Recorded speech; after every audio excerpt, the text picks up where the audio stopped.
Welcome, everybody, to the Heal Your Hunger show. So happy to have you here. It is a great day to be alive. And I'm really looking forward to you hearing this talk today. Such a beautiful talk with somebody who's experienced extreme grief and really moved through it with incredible grace.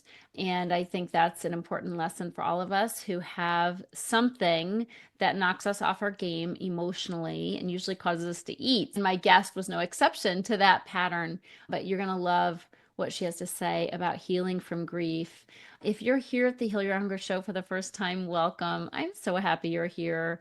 This is where we have a conversation that goes deeper than diet and exercise. It's really about healing the underlying causes of why we feel driven to eat, why we can't say no in spite of what we know. We've read the diet books, we've gone through all the programs, and we know what are good choices and what are unhealthy choices, but we still want the unhealthy ones. If you find yourself in that position, this show's really about what that's about, the deeper issues, the emotions, the thought, the patterns that drive us to eat. So I'm excited that you're here. Welcome back. There's many episodes, over 500 of them. If you liked our opening song, you can get the whole song and the video that goes with it at healyourhunger.com. It's just a free download. There's lots of really positive affirmations in that song. So download it and listen to it every day and then get a spring in your step because healing from emotional eating is absolutely possible.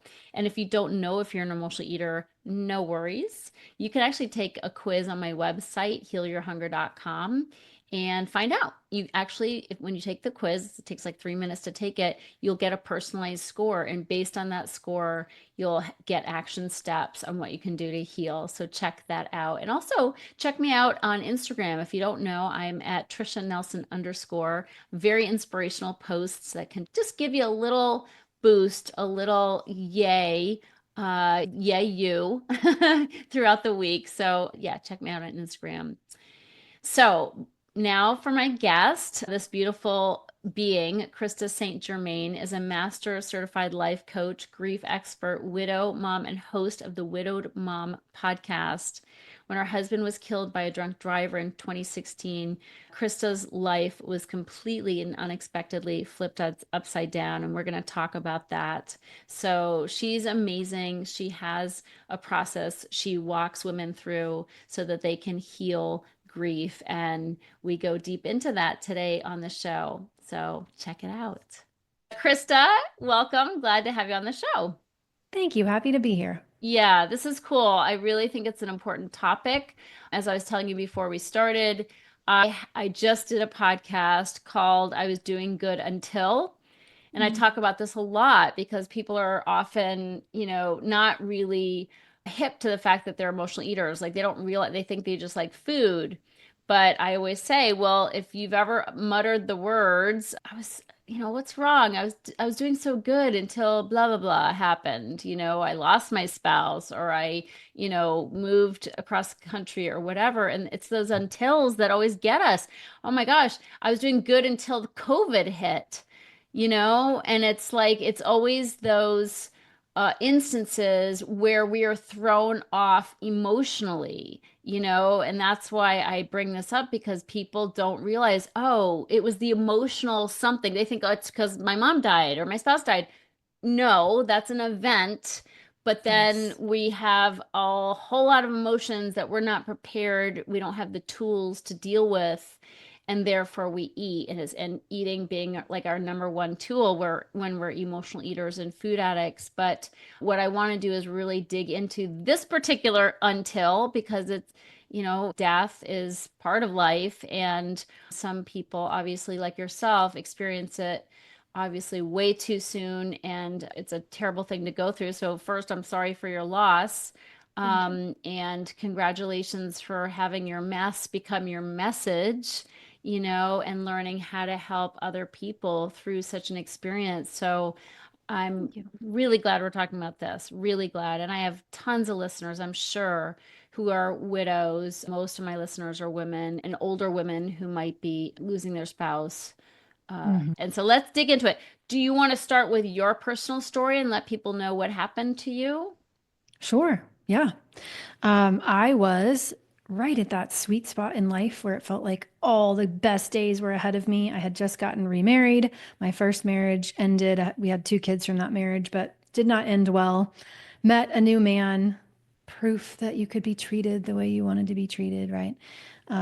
And we were coming back from a trip that we had taken. We had both driven separately. I was 40 at the time, and I had a flat tire pulled over on the side of the interstate. He was quite stubborn engineer that he was. I don't want to wait on AAA. Let me just change the tire myself. So I'm standing on the side of the road texting my daughter, who was 12 at the time, to tell her we would be late. And he's trying to get into the trunk of my car in between his car and mine, trying to get the spare tire. And it's about 5:30 on a Sunday, so it's still daylight, hazard lights on. The driver did not see us. Meth Oh, in his system, alcohol in his system, crashed right into the back of Hugo's car. And you said he did have alcohol in his system? yeah, and meth, both. Oh my goodness. Yeah, he was obviously having some challenges in his life. So yeah, it just went very quickly, right? Within 24 hours, we made it to the hospital, and they tried, but we couldn't save him. And so yeah, it just felt like the rug got really pulled right out from under me. Didn't see it Totally. coming at all. And I had a really good therapist from my divorce. So I Oh, went straight back to her, very helpful. But what I kind of quickly realized was that a lot of what I thought I knew about grief did not seem to apply. And what mm, I thought would help me really didn't. And so, kind of fast forward to doing a lot of my own work and research about grief and trying to understand it and what actually did help. Eventually, I decided I want people to have a better experience than what I had, and yeah. that's what led me to this work. So it wasn't really ever anything I set out to do, but as you said, you go through something and then you want to help people with it. And so that's what happened to me. Wow. Sure. Well, that's incredible. How long were you married before he died? Only like 4 months. We just got Oh my married in April. Yeah, we'd been God. together for a couple of years and had lived together, but we had just gotten married in April and he died August 1st. Oh, Yeah. that's how sad. And it's interesting because I am in a relationship after marriage and super happy, but that is my number one fear. Like I'm just like, it's so good. I just don't want it to end. And there's like a lurking, and I don't want to have fear, right? Because I don't want to Mhm. draw, just energetically draw anything to me, but I have a little teeny hint in the back, in the very recesses of my mind of just afraid he's going to die and this will all come to an Mhm. end. So you Yeah. lived my worst fear. So I'm so sorry. Talk to me about what you thought grief was about and what you're learning, or you did learn it was really about. Yeah. So all I really knew was the 5 stages of grief. That's what I thought, right? There's 5 stages. You're supposed to be in denial, and then you get angry, and then you're going to bargain, and then you get depressed, and then you accept, and then you're done. And So right? clean, so So clean. clean. It's so Boom, boom, linear. boom. It's so tidy. I mean, not that I really thought it would be not messy, but I Of really did course. think that it was a, similar process for everyone. And I also kind of identified as like a perfectionist and high achiever. And so I really kind of wanted to get the A in grief and like do it the right way, as though Right. there is such a thing. I also did not know how to feel feelings. Nobody really had taught me that. I hadn't had any exposure to what that even meant. And so, yeah, I just had a lot of misinformation. I also think I thought that time would do some of the healing. I had heard the first year is the worst and time heals. And so I was buying into a lot of unhelpful things. But Yeah, I'm not mad about it. We're swimming in this soup of misinformation as it relates to grief. So, got it. yeah. And so what was your journey like? Well, again, thank goodness for that therapist who was just a great person to just talk to, right? When I think sometimes it can be hard when you are going through something hard, you don't really want to burden your friends with it. You don't want to worry about how they feel about how you Right. feel. And Right. so to have that neutral third party was really helpful just to be able to talk about it. Yep. About 6 weeks in, I went back to work. He and I had worked together at the same company. So that Oh, was wow. kind of a mixed experience where it was nice because everybody knew him and they were really supportive, but it was also Yeah. hard because there was just so many reminders everywhere of that he wasn't there. And then kind of in the fall is when I remember just really starting to feel this dissonance where everyone's saying, "Oh, you're doing so great and you're so strong." And you understand why they're saying that, but on the inside, it's not how you're feeling. You Right. know, you're kind of feeling like, okay, yeah, I'm going to get through it. I'm going to be okay. I'm going to take care of the kids and we're all going to make it, but I'm probably never going to be happy again. Like that's probably Right. behind me and I should probably just be grateful for what I Mm. have. Aw. Yeah. So serendipitously, I started discovering some of the coaching tools that I now use then and started to see, oh, that's actually just a story in my brain. And I started learning about post-traumatic growth and, things started opening up. But there was a lot of work and a lot of Yeah. self-reflection and a lot of feelings. Yep. And that's what I'm always telling people. It's like if you're really going to heal from emotional eating, obviously a diet's not going to do it. And it does take work and it does take Mm-hmm. self-reflection and writing and crying and talking and, Yes. all the things that I'm sure you went through and may go through, obviously, from time to time, as it's not a one and done. Um, right? I just want to like, can we put an exclamation point Yes. on that? That's why I think skills like this are so important because people do tend to think, well, once I get to the other side of this issue, life will Right. be easy and good. No, Right. no, no, no. No, We no. need these skills for all the other challenges that life will throw at us. Exactly, exactly. You're in the fall after, after this experience. Everybody's kind of moved on, right? They're like, Yep. we did our nice act and we check in with Krista, but now life's back to normal, except it's not for you. Mm-hmm. I experienced a death about a little over a year ago of my former spouse Mm-hmm. who is very, very close to me and my mentor at one time, really was the inspiration for the work that I do because he helped me. And so we were in each other's lives for over 30 years. So it was a big, big deal. And I find myself at times just like feeling alone with that experience because people do move on and they don't Mm-hmm. think, they don't want to keep asking, how are you doing? Mm-hmm. And so they just assume you're doing better because you look like you're doing better. But there are very, dark moments of the soul where you just are in deep grief and missing this person, but nobody knows, right? Because Yep. everybody has moved on. So can you talk about that a little bit? That's my favorite. No, I mean it's so much of what everyone I ever work with experiences, right? And I think we have this focus, especially in the States, on independence, and how we should be able to pull ourselves up by our bootstraps and we should be able to handle it and go through it alone. And I tried to do that, and I was relatively successful beyond my therapist, but not really seeking community. If I had it to do over again, I really would have sought community. I would have surrounded myself with people who were going through something similar. Um, that's a regret of mine because I know that it would have made those things easier. I did have tapping in my back pocket, which Okay. helped a lot. EFT. Yeah, and I've known about that tool for a long time, and so that was a particularly helpful tool. But yeah, there was a lot of moments, and there was a lot of a lot of turning to food for me too in the beginning. There was a lot of Mm. like finding Okay. myself in the pantry and like trying to solve my feelings with ice cream and Yep. yeah. Absolutely. Yep. It's such a common comforter and Mm-hmm. so accessible and so socially acceptable. And in the moment it works, in the moment Yeah, it and works. in the moment, yes. Yep. Okay, great. And so then can you talk a little bit about really your work and or what evolved from your experience? Was it a process that you developed? Did you is it an amalgamation of all the things you did, I presume?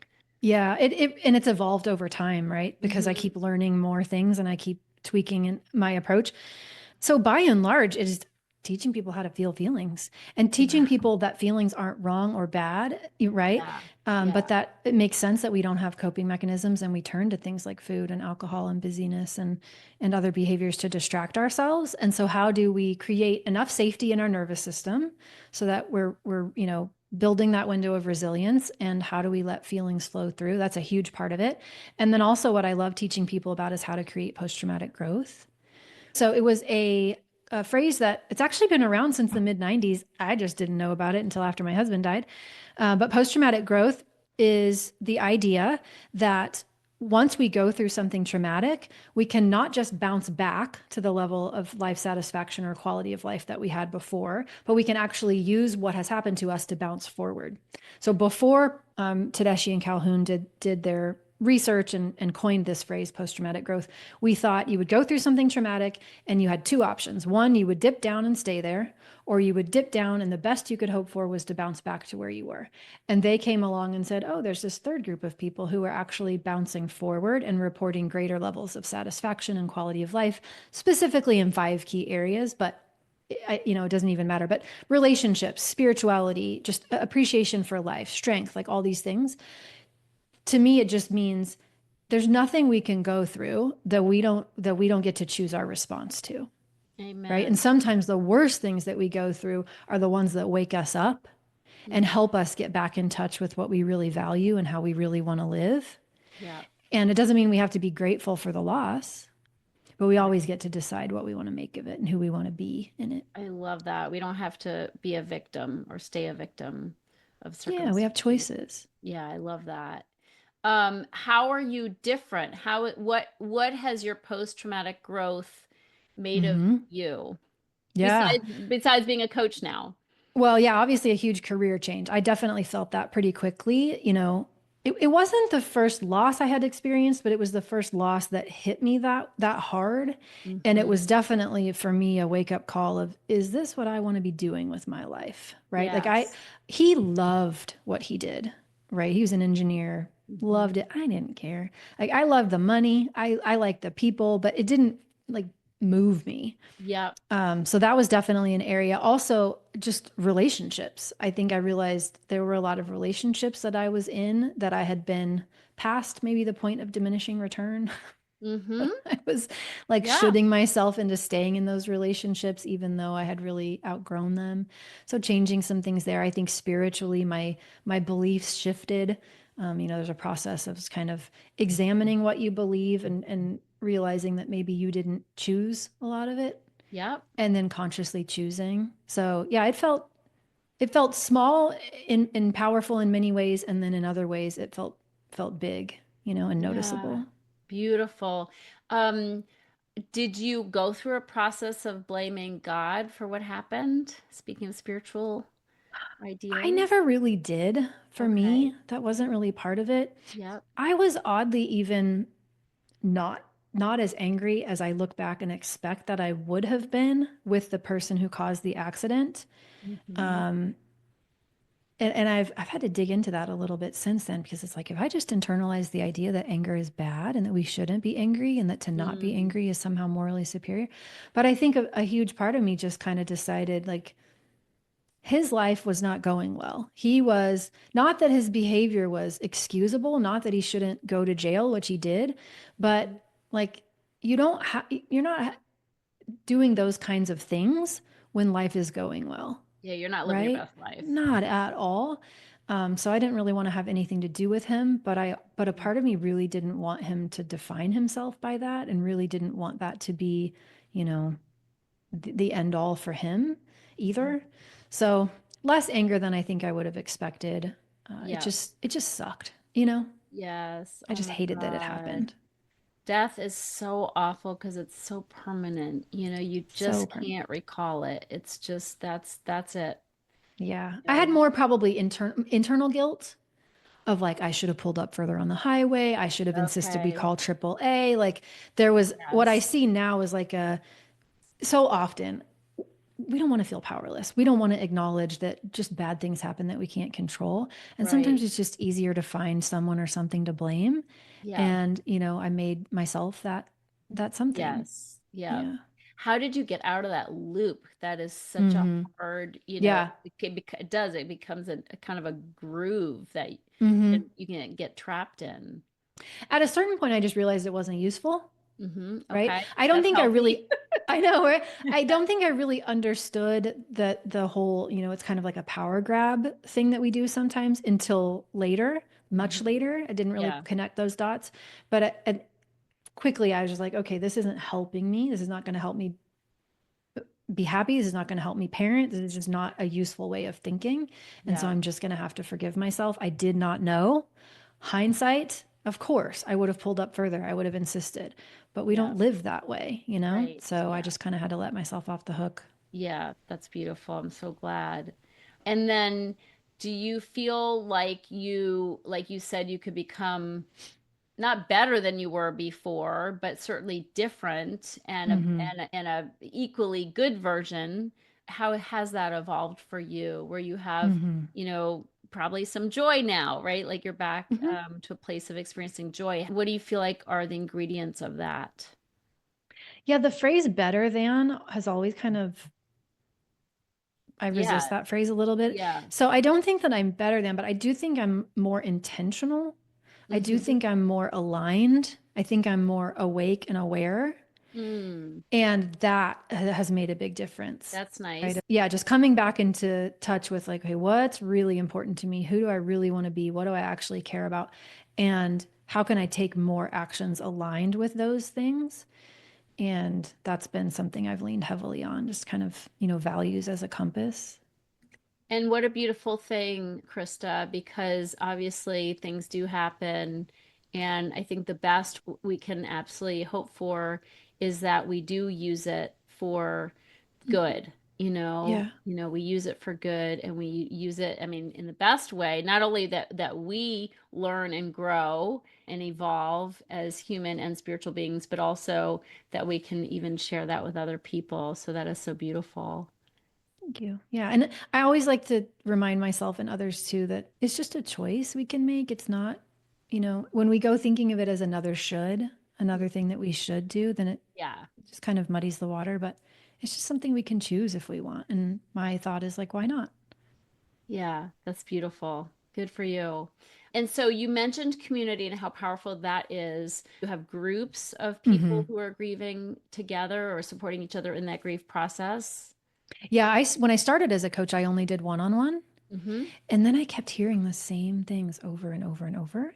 And it was a lot of, I must be the exception to the rule. Something's wrong with me kinds Right. of thinking. And I just finally was like, I got to get these women together because if they can see that this is normal, right? Yes. This is Yeah. common, Yes. then they will stop beating themselves up and we can make progress faster. And so, yeah, in 2019, I started a group program and I've been running that ever since. And so it's a 6-month rolling cohort. So there's always women coming in and always women finishing up. Yeah. And then if they want to keep going afterwards, they can stay for what we call the master's program. But yeah, I am an absolute believer that healing happens faster in community. Yes, I Um, totally agree yeah. with that. And that's certainly true for emotional eaters as well. And I had Hmm. the same experience. I had so many things that I had done as an emotional eater, shameful things. I start my TEDx talk with it. It's like eating out of the garbage after throwing out binge foods, Yeah.